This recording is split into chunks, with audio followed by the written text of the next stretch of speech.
So eto mga kababayan, pag-usapan po natin yung naging isang pinakamatinding issue nung panahon na presidente pa itong si dating Pangulong Duterte, na kung saan nasasangkot po ang kanyang anak na si Pulong Duterte at itong asawa ni Sara Duterte na kanyang son-in-law na si Mans Carpio mga kababayan, at yung kanyang economic advisor na si Michael Yang. Dahil kung matatandaan nyo, di ba, pumutok yung issue ng ipinagbabawal na bato shipment, na kung saan mga kababayan naliling po ang mga pangalan ni Mans Carpio, Pulong Duterte at na itong si Michael Yang dyan po sa ipinagbabawal bato shipment na yan. At mas lalong tumibay po yan nung nagsimula yung investigasyon ng Quadcom patungkol po dyan. So ito yung isang patunay, naging cover up lamang yung pagpapatumba ng marami mga kababayang Pilipino natin para pagtakpan nila itong pagnenegosyo po nila ng bilyon-bilyong halaga ng ipinagbabawal na bato. Dahil kung matatandaan nyo, diba dun sa Quadcom nagsalita mismo itong si Jamie Guban at kinumpirma na konektado itong si Pulong Duterte, Mans Carpio at itong si Michael Yang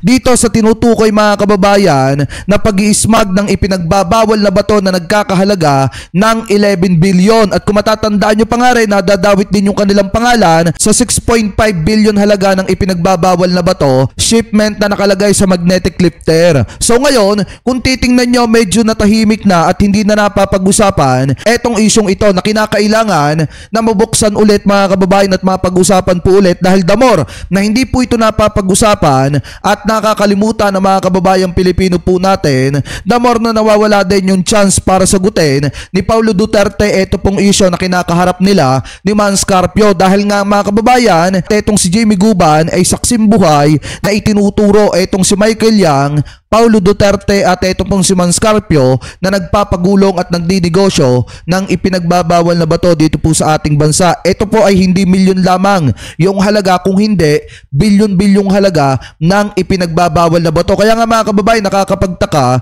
dito sa mga Duterte na sinasabi po nila na galit sila sa ipinagbabawal na bato, pero definitely sila po yung nagdinegosyo mga kababayan ng ipinagbabawal na bato. Dahil kung matatandaan nyo, sa totoo lang baka sabihin ng iba fake news yung mga sinasabi natin dito, hindi po fake news yan. Dahil noong 2018 mga kababayan, nagkaroon po ng Senate probe patungkol po dyan sa ipinagbabawal na bato smuggle, na kung saan nakahuli mga kababayan ng ating gobyerno noong mga panahon na yon ng 355 kilograms of ipinagbabawal na bato, crystal mint, hidden and steel magnetic lifters that pass inspection by the Bureau of Custom or etong BOC after the arrive at the Manila International Container Terminal. So yung pangalan ni Michael Yang, ni Paulo Duterte at netong si Mans Carpio mga kababayan ay idinidikit po dyan po sa isyong yan ng smuggle ng ipinagbabawal na bato na nagkakahalaga ng bilyon-bilyong halaga.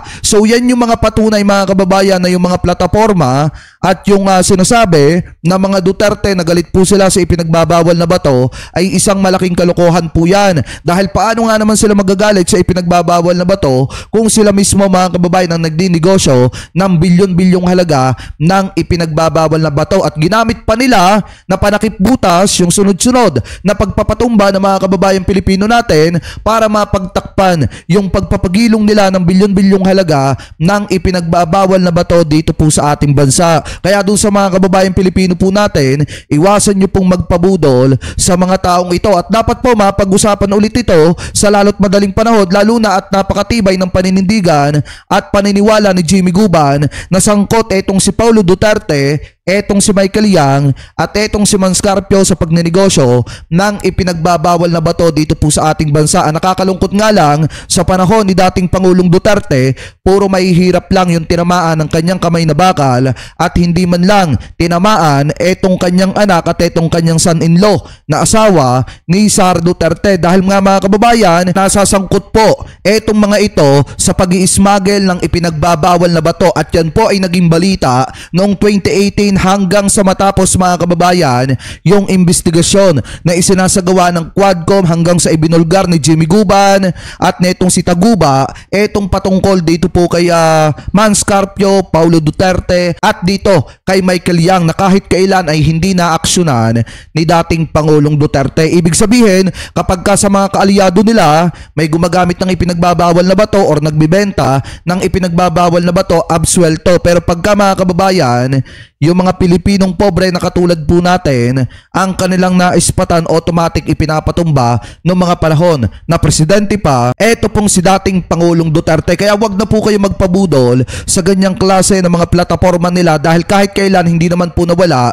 ang ipinagbabawal na bato dito sa ating bansa. Bagkus nga mga kababayan, nung maupo etong si PBBM, napakarami ng nahuli ng gobyerno ni PBBM ng bilyon-bilyong halaga ng ipinagbabawal na bato. Syempre, makakahuli talaga ng ganyan ang gobyerno ni PBBM kung sa panahon ni Digong ay hindi talaga sila nagtagumpay na sugpuin ang ipinagbabawal na bato. Bagkus sinayaan pa nila na magnegosyo yung mga kaalyado nila na nasasangkot dito sa magnetic lifter at sa bilyon-bilyong halaga ng smuggle na ipinagbabawal na bato dito po sa ating bansa. So anyway, kayo mga kababayan, ano po ang komento ninyo hingil po dyan sa mga balitang yan na tinalakay po natin? Ano po masasabi nyo mga kababayan hingil po dito sa pagkakasangkot di umano ni Paulo Duterte Manscarpio at netong si Michael Yang sa pagpapagulong at pagdinegosyo ng bilyon-bilyong halaga ng ipinagbabawal na bato dito po sa ating bansa? Comment below na lamang po kung ano pong opinion nyo hingil po dyan at kung ano po ang masasabi nyo hingil po sa balitang yan.